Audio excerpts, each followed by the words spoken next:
कधीच नाही चुकणार तुमचे फेवरेट टीव्ही शोज झी5 सोबत, तेही एकदम फ्री। इतकी कंटाळली ना अगं, तुला काय सांगू। दिव्या, काय दिव्या वेडी आहेस का तू? अगं कुठे कुठे नाही शोधलं मी तुला, अशी कुठे गायब झाली होतीस न सांगता? काय पद्धत आहे यार ही? ए तू माझ्यावर चिडचिड करू नको। मी तिथून निघून आले कारण मला कंटाळा आलाय। मला नाही द्यायची ही टेस्ट बिस्ट, आणि पद्धतीचं तू मला नको सांगू। घरच्या सुनेची टेस्ट घ्यायची ही कुठली पद्धत आहे तुमच्या घरच्यांची? आधी मी फक्त बोलत होते, पण आता मला खरंच वाटायला लागलंय की मी जळत्या निखाऱ्यावर चालती। अगं दिव्या, थोडक्यासाठी मागे का फिरायचं आपण? तू जरा समजून घे ना मी काय म्हणतोय ते।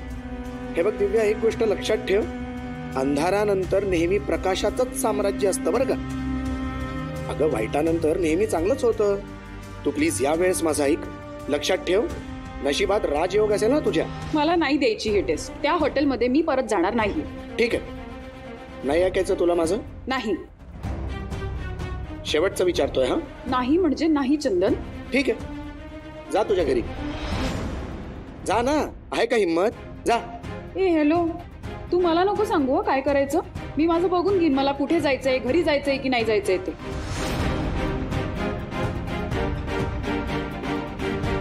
अरे यार, ही रागात परत काही डिसिजन घेईल आता। हिला अगोदर इथून घेऊन गेलं पाहिजे। दिव्या, दिव्या प्लीज एक मिनिट ऐक माझं। अगं बाबा आता खूप खुश झालेत आपण तयार आहोत म्हटल्यावर। हे बघ, फक्त थोडे दिवस ऍडजस्ट कर प्लीज, हे शेवटचं आहे। हो, मग माझं पण बोलणं करून दे त्यांच्याशी। मला त्यांना काहीतरी सांगायचंय। काय सांगायचंय? ते मी माझं बघेन ना, मी सांगेन काय ते। ठीक आहे, बोलणं करून देतो मी, पण आता प्लीज इकडनं चल। हे बघ, इकडे तमाशा नको। मी तमाशा करतेय? मी सतत तुझं काय ऐकायचं? दिव्या, मला बोलायचंय तुझ्यासोबत। चल 2 मिनिटं, चल बोलायचंय। दिव्या, शांत डोक्याने विचार कर ना, तुला कळत नाहीये तुझी अवस्था काय आहे आता। तुला नाही माहिती सुद्धा, ते हॉटेल खूप घाण आहे। मी नाही जाऊ शकत अगं तिकडे। तू माझी सिच्युएशन समजून घे ना यार। मुळात आता तू जर घरी गेलीस ना, तर तुझे घरचे तुझ्या डोक्यावर प्रश्नांचा डोंगर टाकतील। कोणासोबत पळून गेली होतीस, कुठे होतीस, काय करत होतीस, आणि आता परत कशाला आलीस? दिव्या, आहेत का या प्रश्नांची उत्तरं तुझ्याकडे? बरं, तू जर चंदनविषयी घरी सांगितलंस ना, तर ते विचारतील चंदन कुठे आहे। मग काय करशील तू? आणि आत्ता जर तू चंदनला घरी घेऊन गेलीस ना, तर वेगळंच रामायण होईल। तुम्ही पळून का गेलात वगैरे वगैरे। हे बघ दिव्या, डोक्यात असा राग घालून नको ते निर्णय घेऊ नकोस। असू दे अगं काही, मी घरी जाते, आईला सांगते सगळं। आई काय ओरडेन ना माझ्यावर, मी सहन करेन। ऍटलीस्ट घरात तरी घेईल ना ती मला। दिव्या, एक गोष्ट लक्षात ठेव, अगं आता तुझं लग्न झालंय। फक्त तुला वाटतं म्हणून किंवा तुला कंटाळा आलाय म्हणून तू गिवअप नाही करू शकत। आता इतके चॉईसेस नाही आहेत तुझ्याकडे, तुला थोडंसं सहन करावं लागेल। आणि आता तू जा त्याच्याबरोबर। तो म्हणतोय ना, त्याच्यासोबत गेल्यावर त्याच्या बाबांशी एकदा बोल। पण मग काहीच नाही झालं तर? मला परत त्या हॉटेलमध्ये जावं लागलं तर? दिव्या, हा डिसिजन तुझा होता ना। अगं मग तुला हे बेअर करावंच लागणार आहे। आणि तुला एवढं वाटतं ना, तर तू साईड बाय साईड तुझ्या घरच्यांशी बोल आणि सॉर्ट करण्याचा प्रयत्न कर। दिव्या, निघूयात का? उशीर होतोय। हो, येतेय।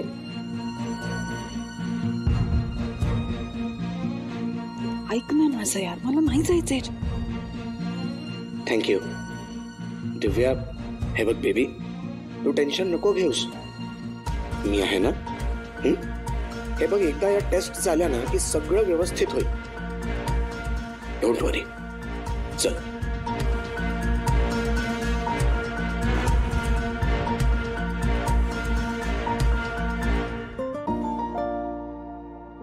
अरे पांडू काका, गुड मॉर्निंग। काय झालं? रोज तर एवढे छान मला गुड मॉर्निंग करता, आज काय झालं? माऊलीच्या कृपेने सगळं ठीक आहे, पण ज्याची कृपादृष्टी आहे त्या माऊलीची वारी चुकली यंदा। आज आषाढी आहे ना, दरवर्षी पंढरपूरला जातो सुट्टी घेऊन, माऊलीला डोळे भरून पाहतो, चंद्रभागेचं पाणी अंगाला लावतो आणि परतीच्या मार्गाला निघतो। पण यंदा वारी चुकली. का सुट्टी नाही मिळाली? ताईसाहेब, वारी म्हटलं की भाऊसाहेब आणि सीताई सगळ्या तयारीनिशी पाठवतात. पण यंदा तब्येत खराब झाली आणि त्यात वयाचा प्रश्न. किती वर्ष जाताय तुम्ही? गेली 25 वर्षे मी वारी करतोय. बापरे. पण ऊन पाऊस वारा याची वारकऱ्यांना कधी चिंता नसते, कारण त्याला त्याच्या विठ्ठलाची ओढ असते. पण वयाची अडचण झाली आणि त्यामुळे जरा आज. पण इतकं काही नाही. माझी माऊली माझ्या स्वप्नात आली होती. मला म्हटली, तू इतकी वर्ष माझी सेवा करतोयस तर मी तुला भेटायला येईन. त्यामुळे मी इथून हात जोडून घेईन. माझा विठ्ठल मला भेटेल. चला येतो मी.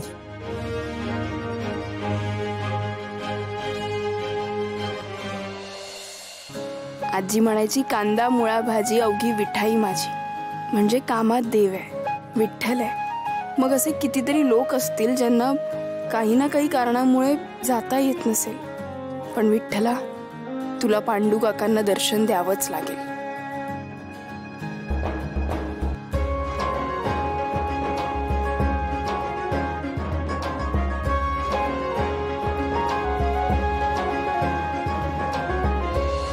मग संपदा, तेव्हा काय झालं की त्या भक्त पुंडलिकाला विठ्ठलाची भेट घ्यायला जाणं जमणार नव्हतं. हे जेव्हा विठ्ठलाच्या लक्षात आलं तेव्हा विठ्ठल स्वतः भक्त पुंडलिकाच्या भेटीला आला आणि अशा प्रकारे त्यांची भेट झाली. हो, हा, खूपच भारी स्टोरी आहे बाबा ही. भाऊ, हा, ही स्टोरी ऐकून ना मला पण आता पंढरपूरला जाऊन विठ्ठलाचं दर्शन घ्यावंसं वाटतंय. अरे वा. हो, तिकडे जाऊन ना मी व्लॉग पण करेन मग. ये रे माझ्या मागल्या. तू एकटी का चाललीयस? विठ्ठलाची इच्छा असेल तर आपण सगळेच जाऊ की. जाऊयात. पण संपदा, तिथे जाऊन ब्लॉग वगैरे काही करायचं नाही तर त्याचं रूप आपल्या डोळ्यात साठवून पुढच्या आषाढीची वाट बघायची असते. अगदी बरोबर. करेक्ट. बरं आण. हा. सीता, आजच्या पूजेची तयारी झाली आहे ना? होत आलीये. भाऊ, मला असं वाटतंय ह्या वर्षी पूजा आपण सुहासच्या हाताने करूया. हो भाऊ, म्हणजे तेवढंच पुण्य माझ्याही पदरी पडेल ना. काकू, आपण आज स्वयंपाक किती लोकांचा केलाय? अगं, नेहमीच आपले जे घरातले असतात त्यांचा.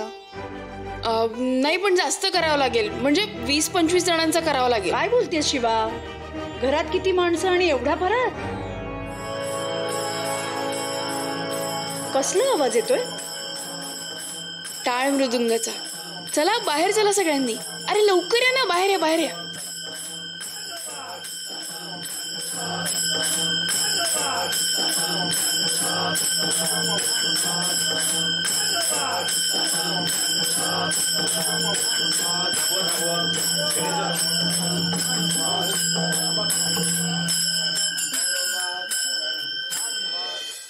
झी5 ॲप डाउनलोड करा आणि पहा सर्व एपिसोड्स एकदम फ्री.